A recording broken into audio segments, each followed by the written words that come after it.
The Banaras bar association के अध्यक्ष श्री अवधेश कुमार सिंह जी,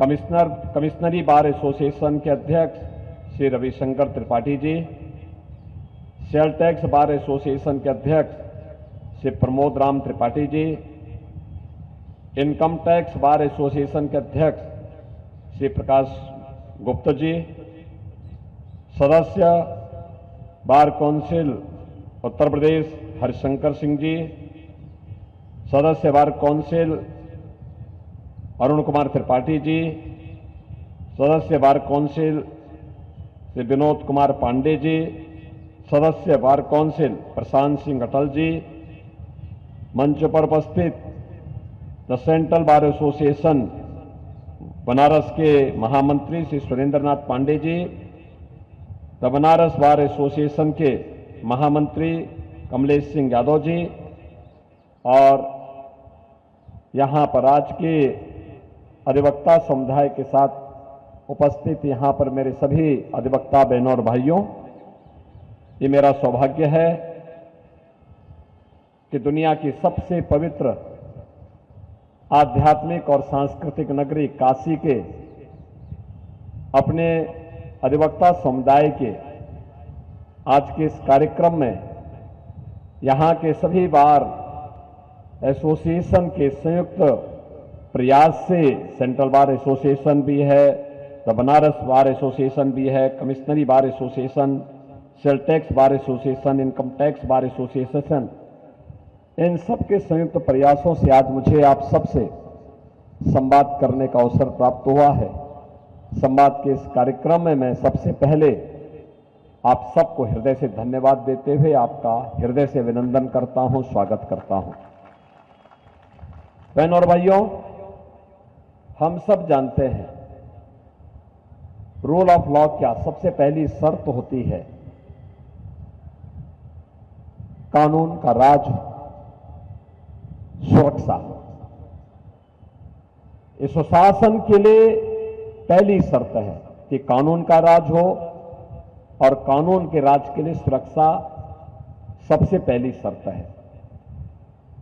और इसलिए हम एक दूसरे के पूरक हैं। अधिवक्ता समुदाय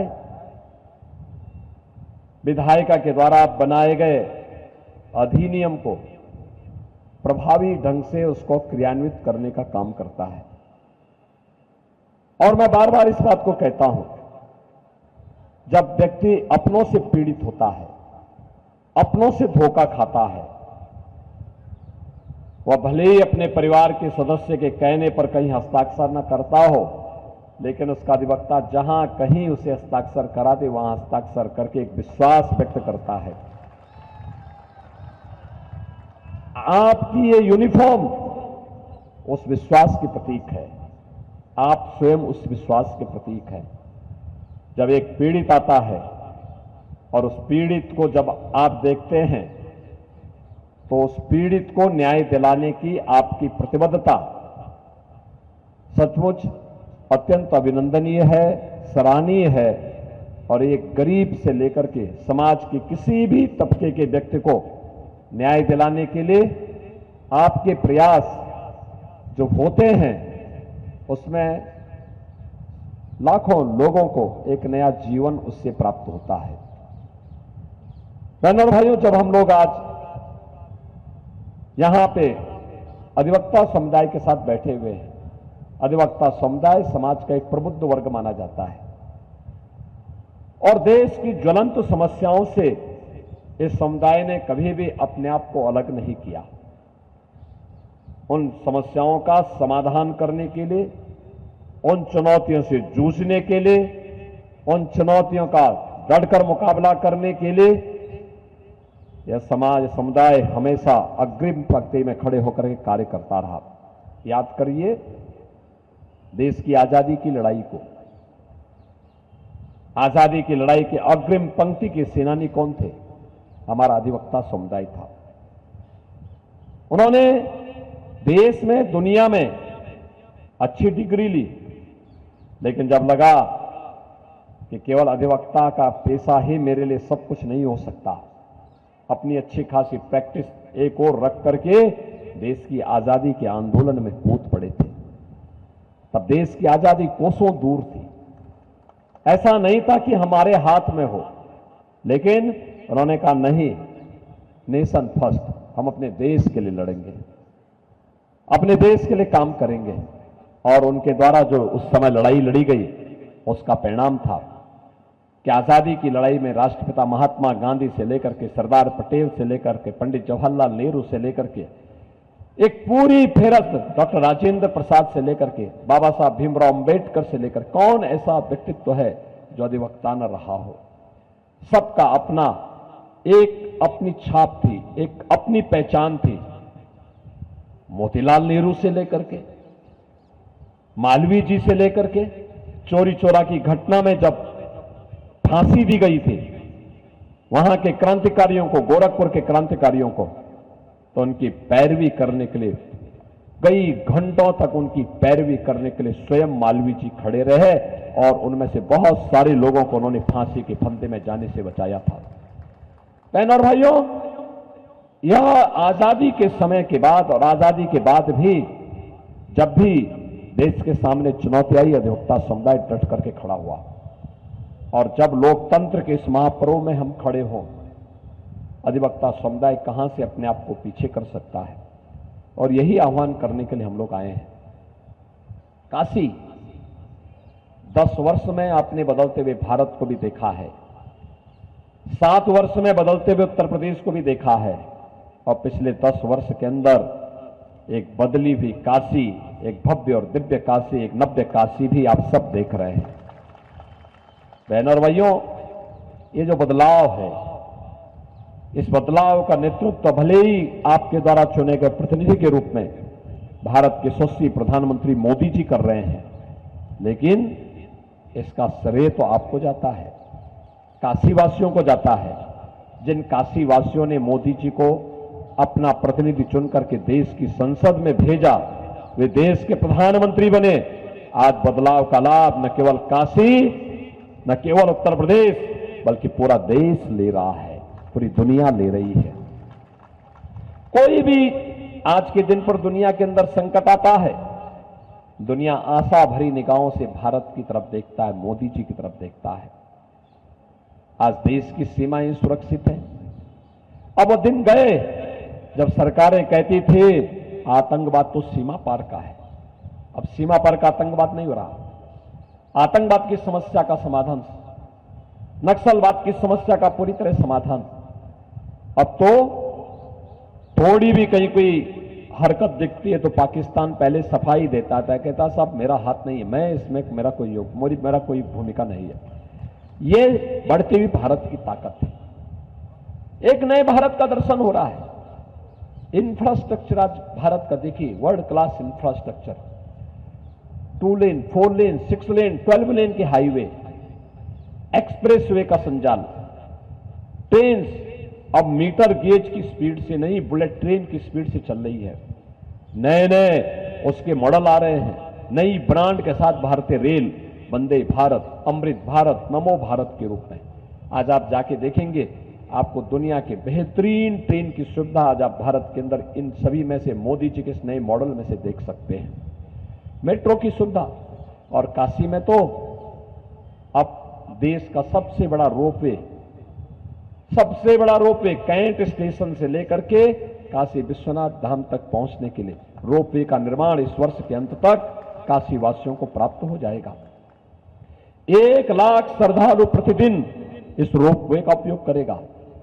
बहनों और भाइयों, काशी की सड़कें, काशी को जोड़ने वाले सभी सड़कें, काशी में गलियों के अंदर हुआ विकास, झूलते हुए तारों से मिली मुक्ति, काशी के घाट, काशी में गंगा जी की अविरलता और निर्मलता, और काशी से आज न केवल सड़क परिवहन और रेलवे का बल्कि इंटरनेशनल एयरपोर्ट की जो सुविधा मिली है, और वाटरवे के रूप में काशी का हल्दिया के साथ जुड़ जाना, यह अपने आप में एक ऐसी सौगात है जो दिखाता है कि हर प्रकार की कनेक्टिविटी का केंद्र काशी बना है। आज काशी में क्या नहीं है? आज काशी में काशी विश्वनाथ धाम आप देख सकते हैं, जिस काशी विश्वनाथ, भगवान काशी विश्वनाथ के मंदिर में पहले 50 श्रद्धालु एक साथ आ जाता था, सोचना पड़ता था कैसे होगा। आज 50,000 श्रद्धालु भी एक साथ आ जाए तो काशी विश्वनाथ मंदिर में दर्शन करने में कोई दुविधा नहीं। 8-8 लाख, 10-10 लाख श्रद्धालु एक दिन में दर्शन कर लेते हैं। नाम काशी का होता है, काशी की पहचान होती है, दुनिया काशी की तरफ आकर्षित होती है। और जब आकर्षित होती है तो यहां का व्यवसाय भी फलता फूलता है।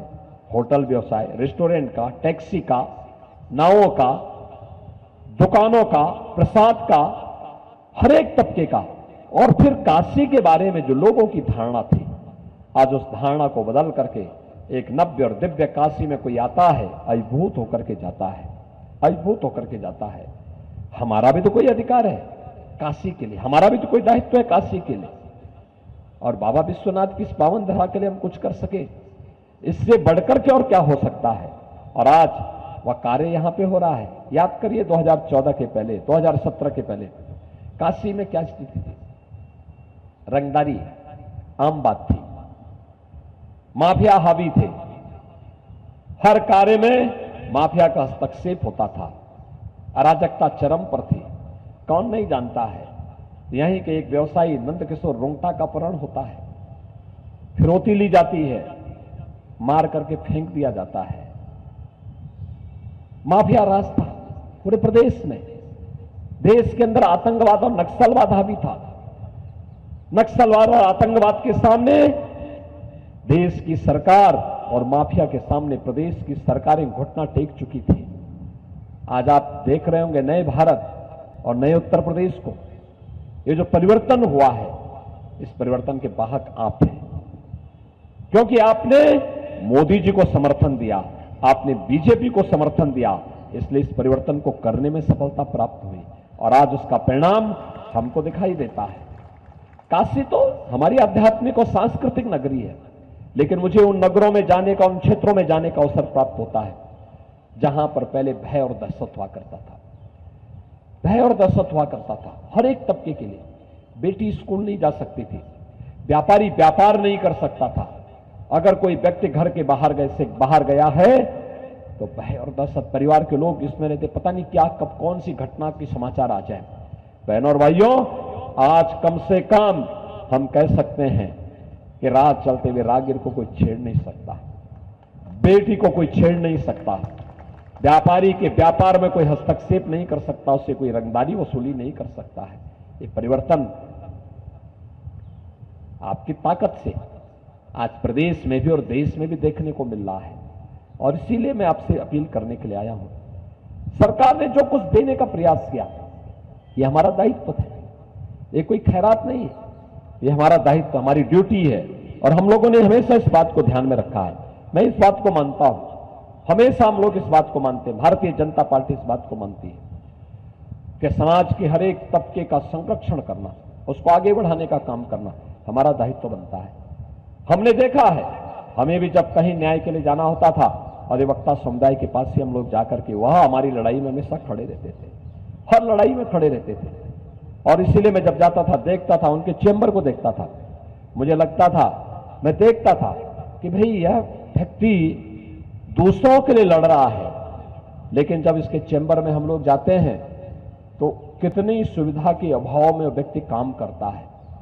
सर्दी, गर्मी, बरसात कुछ भी हो, उनके चेंबर में जाओ तो दिन में ही हमें सूरज और चांद तारे दिखाई देते थे। पूरा टूटा हुआ चेंबर, और व्यक्ति तब भी काम कर रहा है, गर्मी की परवाह नहीं कर रहा, बरसात की परवाह नहीं कर रहा, शीतलहरी की परवाह नहीं कर रहा है। हमने कहा भी देखो, अगर भवन बनना है कोर्ट का तो अधिवक्ताओं के चेंबर को भी उसके साथ जोड़ो बनाने के लिए। हम बार और बेंच को अलग अलग करके क्यों देखते हैं? दोनों में संतुलन होना चाहिए। अगर बेंच का कोई भवन बन रहा है तो उसके साथ बार को भी जोड़ो, अधिवक्ताओं के चेंबर के निर्माण के लिए भी धनराशि उपलब्ध कराओ।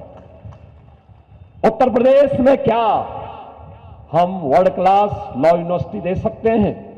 हमें उस दिशा में प्रयास करना चाहिए। और मुझे बताते हुए प्रसन्नता है, आज हमने जिस प्रयागराज में नया लॉ यूनिवर्सिटी बना रहे हैं डॉक्टर राजेंद्र प्रसाद जी के नाम पे।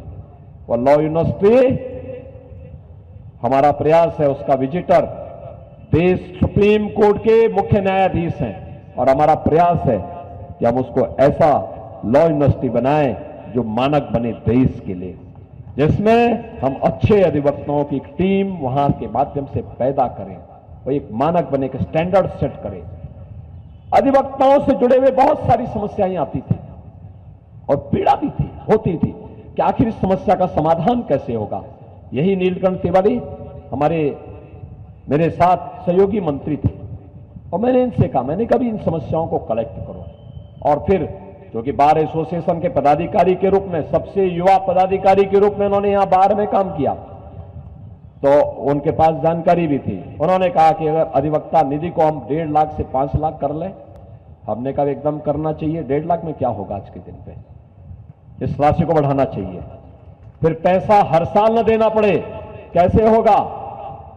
तो हमने कहा कॉर्पस फंड बनाओ, जितना पैसा होना होगा। बहनों और भाइयों, मुझे बताते हुए प्रसन्नता है, दोनों कार्य हो चुके हैं। और मैं आपको, वह तो अधिवक्ता परिषद समय नहीं निकाल पाया या उन्होंने समय पे कार्यक्रम ऑर्गेनाइज नहीं कर पाए। जितने भी बचे हुए अधिवक्ता थे जिनको इस निधि का पैसा अब तक मिलना था, उन परिवारों को अब तक मिल चुका होगा। सारी प्रक्रिया पूरी है, केवल पैसे का चेक उन्हें उपलब्ध कराने, डीबीटी के माध्यम से पैसा जाना है। और मैं आपको आश्वस्त कर रहा हूं इस चीज को लेकर के, सारी प्रक्रिया पूरी है। प्रशांत सिंह अटल वगैरह ये सभी लोग खड़ी इस बात को देख रहे हैं और हम इस बात के लिए कह रहे हैं, इस कार्य को हमने, अब जो हमारे अध्यक्ष जी कह रहे थे, कॉर्पस फंड को भी 500 करोड़ रुपए का हमने कर दिया है।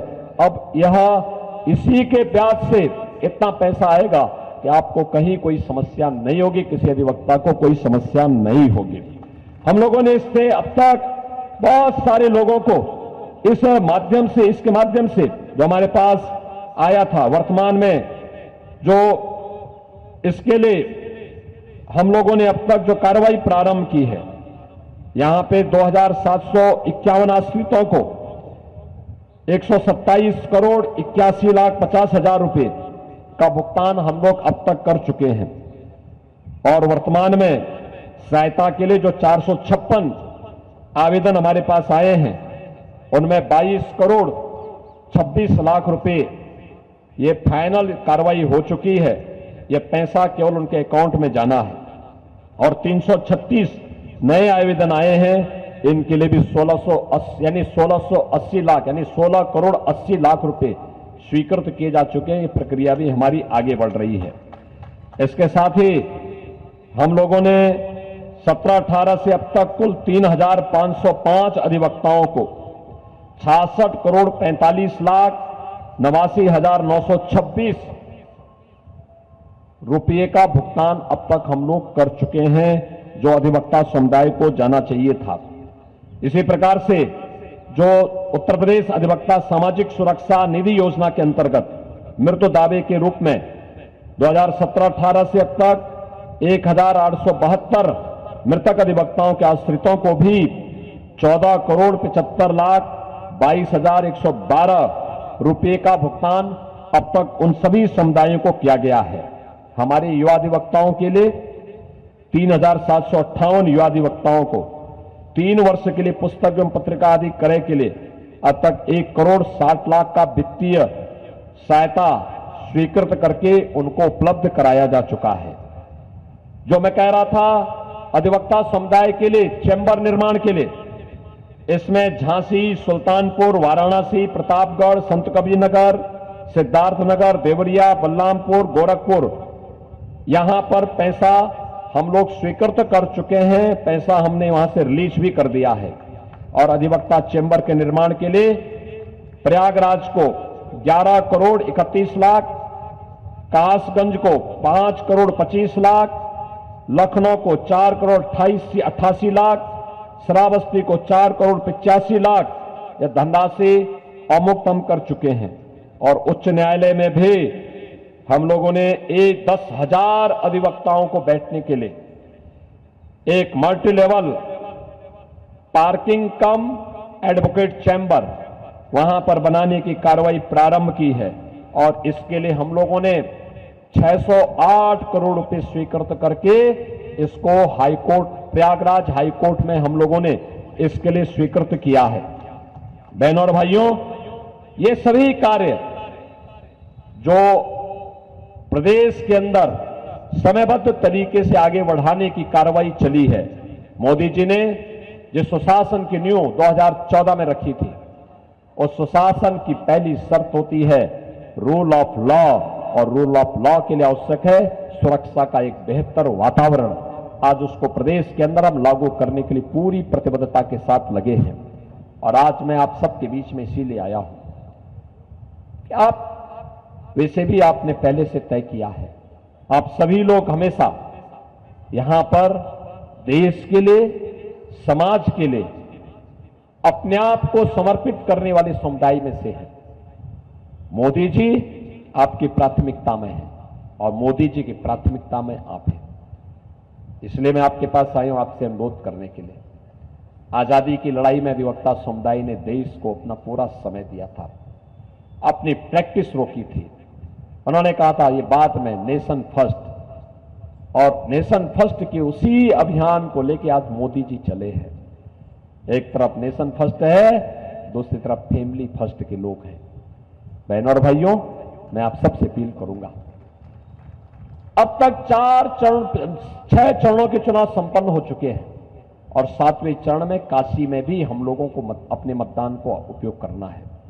मैं देख चुका हूं देश के अंदर कश्मीर से कन्याकुमारी तक, कामरूप से कच्छ तक, देश के अलग अलग राज्यों में हमें जाने का अवसर प्राप्त हुआ है। और मैं कह सकता हूं 10 वर्ष में मोदी जी ने देश के अंदर जो कायाकल्प किया, जो परिवर्तन किया, आज उस परिवर्तन का लाभ हम सबको देखने को मिल रहा है। हम मोदी जी को देश के प्रधानमंत्री के रूप में फिर से देश देखना चाहता है। इसलिए देखना चाहता है जैसे मोदी जी के तीसरे कार्यकाल के पहले 3 वर्ष में भारत दुनिया की तीसरी बड़ी अर्थव्यवस्था बन सके, एक आत्मनिर्भर और विकसित भारत के लिए, आने वाली पीढ़ी की खुशहाली के लिए। आज मुझे बताओ, विरासत भी है तो विकास भी है, सुरक्षा भी है तो सम्मान भी है, विकास के स्थानीय कार्य भी हैं तो गरीब कल्याण के कार्य भी हैं। और ये सब कार्य हुए हैं मोदी जी के नेतृत्व में। आप बताओ, हमारा अधिवक्ता समुदाय लड़ते लड़ते थक जाता था, लेकिन अयोध्या का फैसला नहीं आ पाता था। आज तो अयोध्या में भगवान राम का भव्य मंदिर का निर्माण भी हो गया है, भव्य मंदिर का निर्माण भी हो गया है। अब तो कोई संदेह ही नहीं। और काशी में तो आप और भी कुछ कर रहे हैं।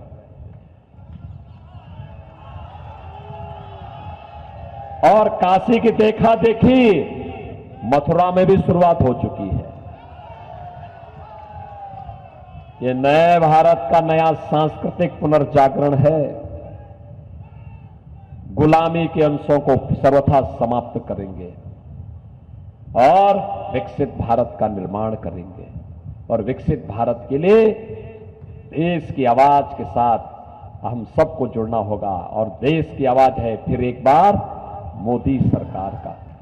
देश की आवाज यही है कि फिर एक बार मोदी सरकार का। और मेरी आप सभी सेंट्रल बार एसोसिएशन से, द बनारस बार एसोसिएशन से, कमिश्नरी बार एसोसिएशन से, सेल टैक्स बार एसोसिएशन से, इनकम टैक्स बार एसोसिएशन और बार काउंसिल के हमारे जितने भी यहां पे माननीय सदस्य हैं,